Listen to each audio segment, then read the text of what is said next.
மகன் இயேசு கிறிஸ்துவில் அன்புக்குரிய சகோதர சகோதரிகளே, தமிழ் கிறிஸ்டியன்ஸ் டிவி நேயர்களே, உலக தமிழ் கிறிஸ்தவர்களை ஒன்றிணைக்கும் பொருட்டு இந்த வலையொலியை, தமிழ் கிறிஸ்டியன்ஸ் டிவி என்ற இந்த வலையொலியை நீங்கள் லைக் செய்து, சப்ஸ்கிரைப் செய்து, அந்த பெல் பட்டனையும் தவறாமல் அமுக்கி தொடர்ந்து உங்களுடைய பேராதரவை தரும்படி அன்புடன் வேண்டுகின்றேன். உங்களுடைய உற்றார், உறவினர், ஊரார், நண்பர்களுக்கு இந்த வலையொலியை, தமிழ் கிறிஸ்டியன்ஸ் டிவி என்ற இந்த காணொளியை பகிர்ந்து நற்செய்தி அறிவிப்பு பணியில் நீங்களும் ஈடுபடும்படி அன்புடன் வேண்டுகின்றேன். இந்த ஞாயிறு திருக்குடும்ப ஞாயிறு. கிறிஸ்து பிறப்பு காலத்தில் இடம்பெறுகின்ற இந்த ஞாயிறு நம்முடைய வாழ்வில் மிக முக்கியமான இடத்தை பெறுகிறது. தந்தையின்றி பிறந்த நம் ஆண்டவரால் தாயின்றி இந்த உலகில் பிறக்க இயலவில்லை. அவருக்கு ஒரு தாய் தேவைப்பட்டார். அந்த தாயை பாதுகாக்க, ஏற்றுக்கொள்ள, அரவணைக்க, அன்பு செய்ய, அவருக்கு உறுதுணையாக இருக்க வளர்ப்பு தந்தையாக புனித சூசையப்பர், புனித யோசேப்பு தேவைப்படுகின்றார். இந்த வகையிலே ஒரு திருக்குடும்பமாக, நாசரேத்தூர் திருக்குடும்பமாக இந்த திருக்குடும்பம் பரிணமிக்கிறது.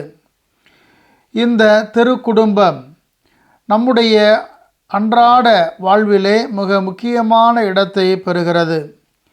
இன்றைய முதல் வாசகத்திலே சாமுவேல் எப்படி ஆண்டவரால் தேர்ந்து கொள்ளப்பட்டார், ஆண்டவருடைய அருளால் பிறந்தார் என்பதை சாமுவேலுடைய முதல் நூல் மிக அழகாக விளக்குகிறது. அவருடைய தாய் எப்படி அன்னா கருவுற்று ஒரு மகனை பெற்று அந்த மகனை ஆண்டவருக்கு அர்ப்பணித்தார் என்பதை முதல் வாசகம் எடுத்து இயம்புகிறது. இரண்டாம் வாசகம் மிக அழகாக யோவான் எழுதிய முதல் திருமுகத்திலிருந்து எடுக்கப்பட்டிருக்கிறது. இதுவும் எப்படி தந்தையாம் இறைவன் நம்மை அன்பு செய்கின்றார் என்றும், எப்படி நாம் குடும்பமாக இந்த உலகை அழகுபடுத்த முடியும் என்பதையும் வெளிப்படுத்துகிறது.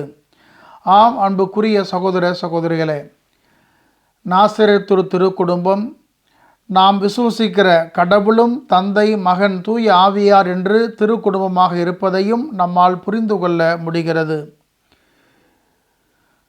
குடும்பம் இந்த சமுதாய வாழ்வினுடைய அடிப்படை.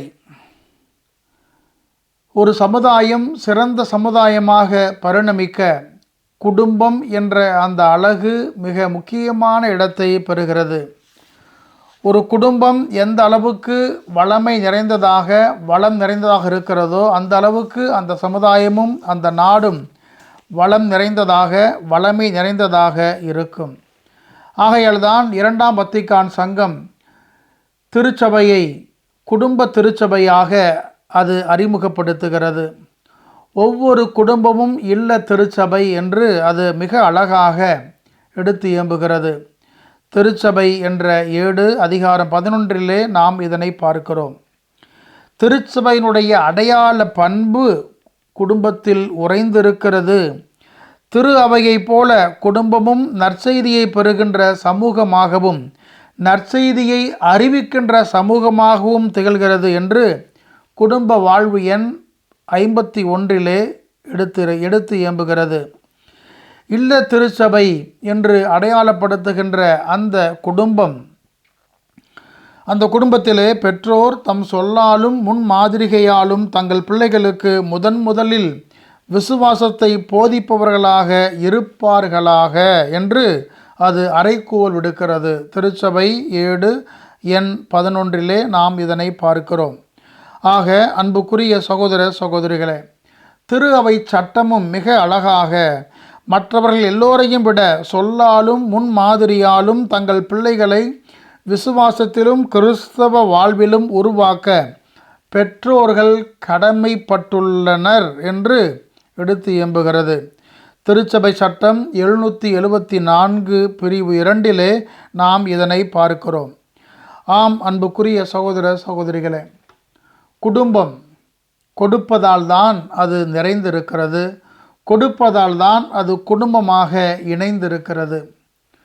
ஒரு சமுதாயம் வலிமையான சமுதாயமாக கட்டமைக்கப்பட குடும்பம் என்பது மிக இன்றியமையாத இடத்தை பெறுகிறது. ஆம், அன்புக்குரிய சகோதர சகோதரிகளே, இந்த இல்ல திருச்சபை இறைவனுக்கு உகந்த திருச்சபையாக கட்டமைக்கப்பட வேண்டும். இந்த இல்ல திருச்சபையிலே தாய், தந்தை, பிள்ளைகள் மூவருமே தங்களுக்குரிய சிறப்பான பணியை செய்ய அழைக்கப்படுகின்றனர்.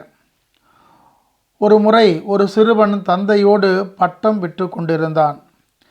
தன் தந்தையிடம் பட்டத்தை எது உயரமாக பறக்க செய்கிறது என்று அந்த சிறுவன் கேட்டான்.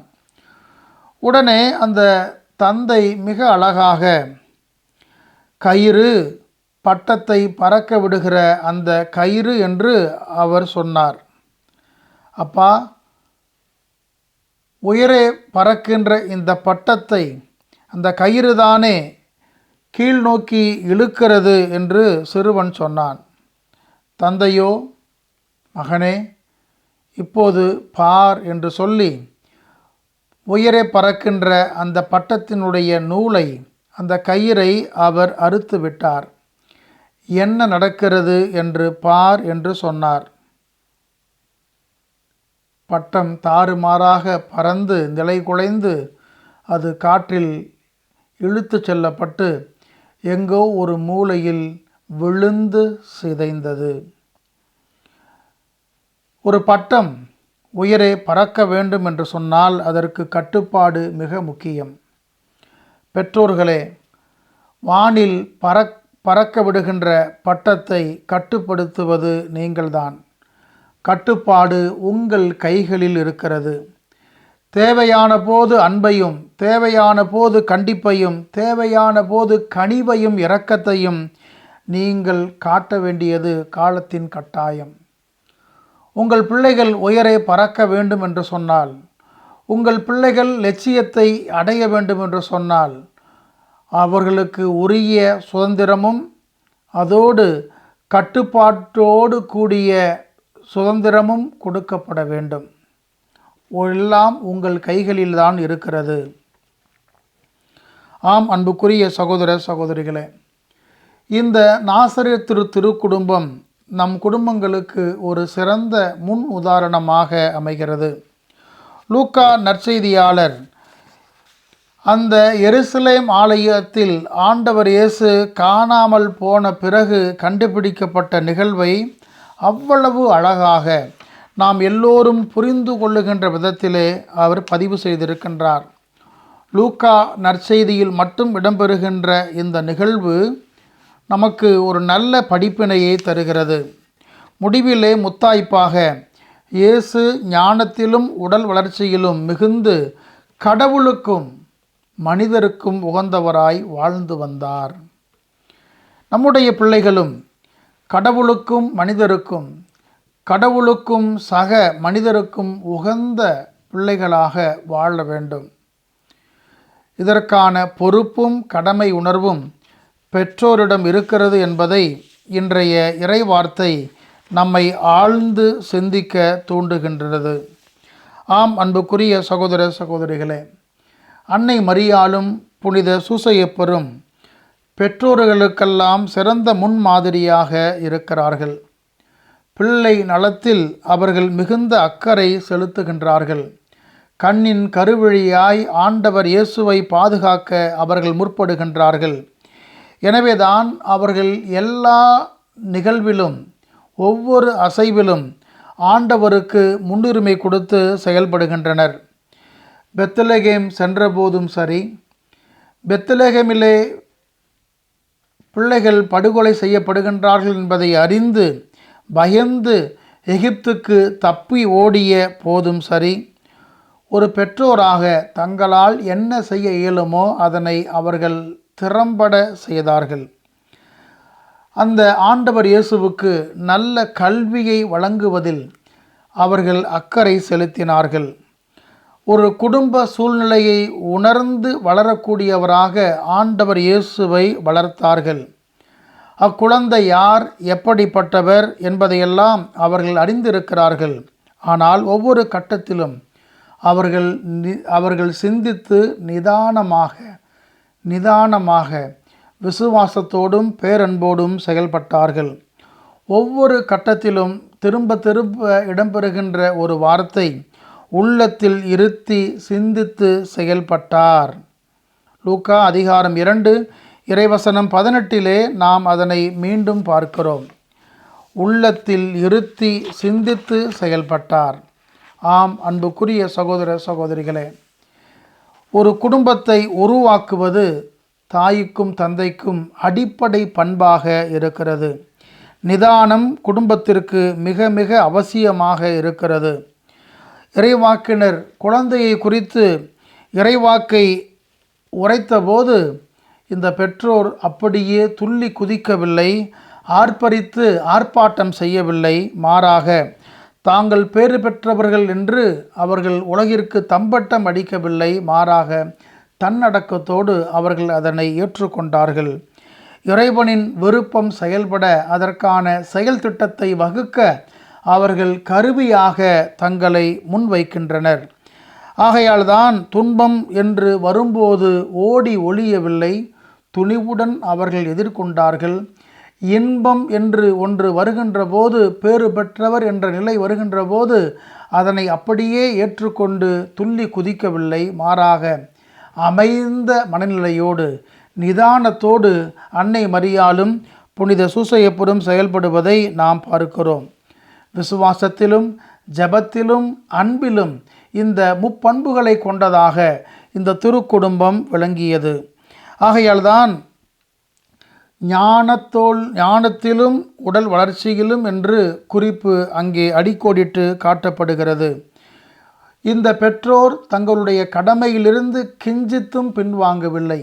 தங்கள் கடமை எதுவென அவர்கள் அறிந்திருந்தார்கள். கடமையை கண்டறிந்தோர் பேறு பெற்றோர் என்பது நாம் அறிந்த ஒரு சொல்லாடல், உலக புகழ்பெற்ற ஒரு சொல்லாடல். ஆகையால் நல்ல பெற்றோராக அவர்கள் தங்களுக்குரிய கடமையை அவர்கள் செய்கின்றார்கள். எருசலேம் ஆலயத்திற்கு செல்வதும் அவர்களுக்கு விடப்பட்ட கடமை, ஆன்மீக கடமை. அதனை அவர்கள் நீக்கமற நிறைவேற்றுகின்றார்கள்.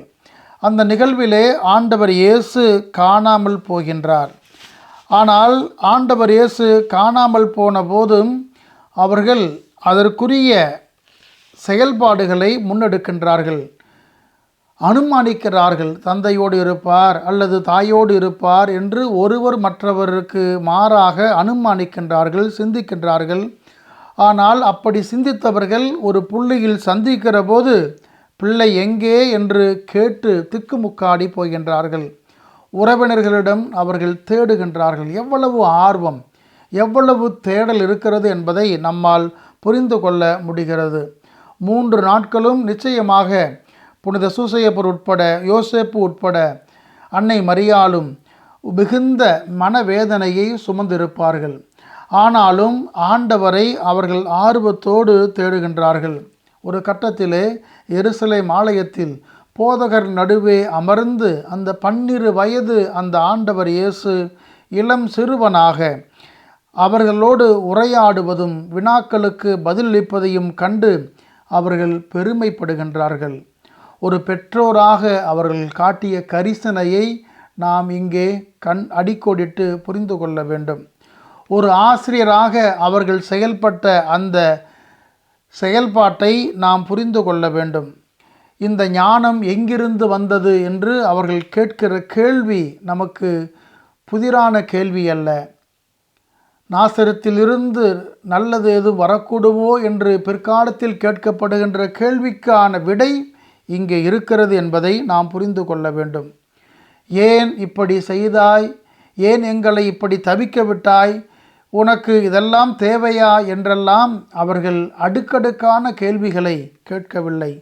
மாறாக அந்த ஆண்டவர் இயேசுக்கு உரிய சுதந்திரத்தை அவர்கள் கொடுக்கின்றார்கள். பட்டத்தை போல உயரே பறப்பதற்கு, கீழே தனிந்து செல்வதற்கு, காற்றை எதிர்த்து போராடுவதற்கு, எல்லா நிலைகளிலும் அவர்கள் கற்றுக் கொடுப்பது போல ஆண்டவருக்கு கற்றுக் கொடுக்கின்றார்கள். கலீல் ஜிப்ரான் சொல்வதைப் போல, குழந்தைகள் உங்கள் மூலமாக வந்தவர்கள், ஆனால் உங்களிடமிருந்து வந்தவர்கள் அல்ல. அவர்களுக்கு நீங்கள் அன்பை கொடுங்கள், உங்கள் அன்பை கொடுங்கள், ஆனால் உங்கள் சிந்தனையை வழங்காதீர்கள்.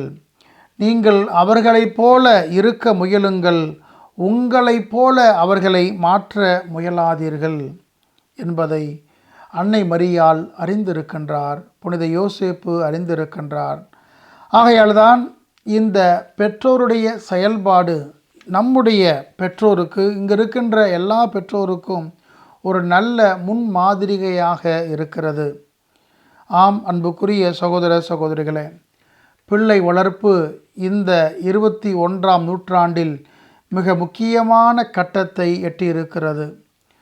உலகம் மிக அண்மையில் இருக்கிற போது, உலகம் உள்ளங்கையில் இருக்கிற போது பிள்ளைகள் நம்மை விட்டு தூரத்தில் இருப்பதை நம்மால் புரிந்து கொள்ள முடிகிறது.